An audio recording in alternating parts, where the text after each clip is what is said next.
నేను Saint Joseph కాలేజ్లో చదువుతున్నాను. మేము గ్రీన్ గ్లోబ్ నేచర్ క్లబ్స్ తరపు నుంచి చాలా యాక్టివిటీస్ చేసాము. మా క్యాంటీన్లో అప్పుడు ప్లాస్టిక్ కాగితాలు యూజ్ చేసేవాళ్ళు. ఇప్పుడు మేము సింగిల్ యూజ్ ప్లాస్టిక్ తరపున ఓన్లీ కాగితపు పేపర్స్ మాత్రమే యూజ్ చేస్తున్నాము. అండ్ అలాగే మా కాలేజ్ గేట్ దగ్గర ప్రతి నెల 2 weeks శనివారం పూట వెహికల్ ఫ్రీ జోన్ పెట్టాము. అప్పుడు ఎలక్ట్రిక్ వెహికల్స్ మాత్రమే లోపలికి అలౌ చేస్తాము.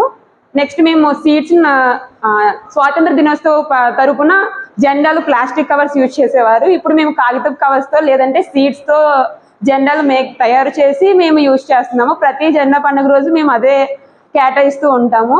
నెక్స్ట్ మేము సీడ్స్తో మొక్కలను పెంచాము. వృక్షబంధన్ అనే కార్యక్రమాన్ని కూడా చేపట్టాము మా కాలేజ్లో.